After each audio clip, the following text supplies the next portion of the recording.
Talking about the score makes you play worse. You know exactly what I'm talking about. People love talking about the score. You go to any tournament worldwide and somebody comes up to you, oh, you wouldn't believe what happened. I was up 2 games to 1 and I was up 10-7 and I lost that one. And then I was up 9-3 in the fifth and I lost that one. You ask the same person to give you some kind of an assessment as far as the situation. What serves worked, what serves didn't work, what shots worked, and they don't know anything. All they know is that it was 2-1 and 10-7, and they had the match won and they lost it.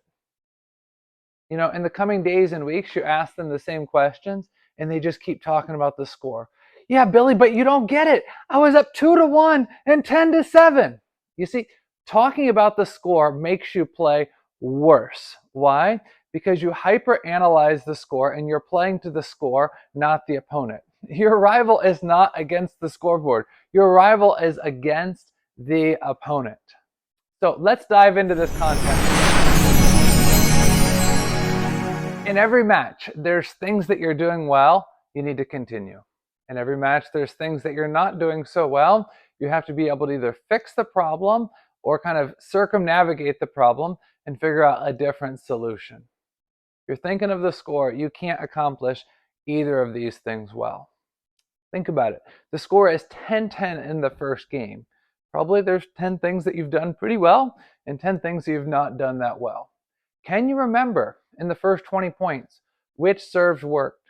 Can you remember when you're in a backhand to backhand rally, is it better to go backhand to backhand to backhand, wide backhand, backhand, backhand, middle, or backhand, backhand, change to the forehand? Which of those three patterns sets you up better? When you serve and you get kind of a normal push to the middle of the table, is it better to wait for the ball and give heavy spin, or is it better to give top of the bounce and driving loop? You see, if you're not able to properly assess what's working, at 10-10 in the first game, how are you going to be able to best know what you should do at that time? The same thing goes for the mistakes. If you didn't realize that guy's got a deep topspin kick serve going to your backhand and you've missed that serve 6 out of 6 times in the first game, then at 10-10, how are you going to know that serve is possibly coming and what you have to be able to do to return it? So it's not a matter of assessing the score. It's a matter of assessing the situation to see what's working and what's not working. So how in the world does this apply to Power Pong robot training? Because the same way you assess mistakes, the same way you problem solve when you play a person, you got to be able to do the same thing with the robot. Set up a 3-ball drill. Let's say a short nose spin serve followed up by 2 topspin balls. I want you to flip the serve and I want you to loop the next 2 balls and I want you to play games against the robot, games to 5. If you make all 3 shots on, you get a point. If you miss any of those 3 shots, the robot gets a point.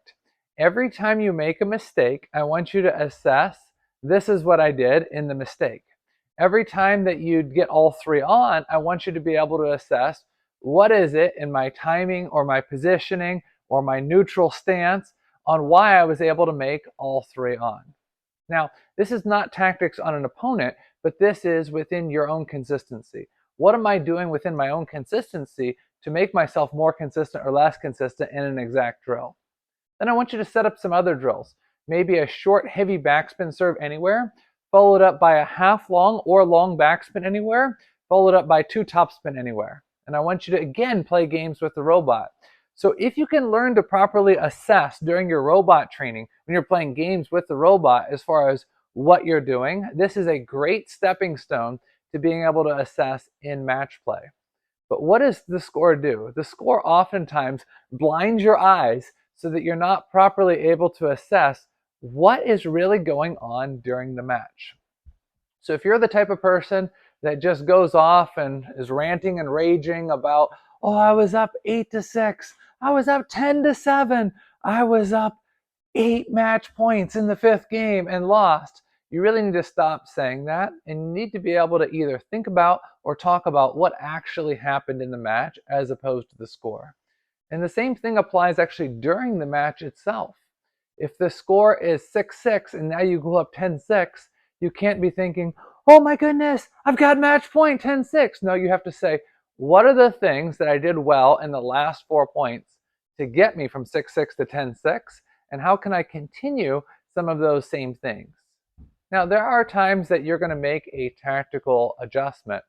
Just because a particular serve, a particular shot worked at 6-6 doesn't necessarily mean it's going to work at 10-6. So you're going to need to be able to assess the situation. But again, it goes back to assessing the situation as opposed to assessing the score. If you enjoyed this video, make sure you hit like and subscribe down below. And if you have any questions or comments, feel free to leave a question or comment. I'll see you soon.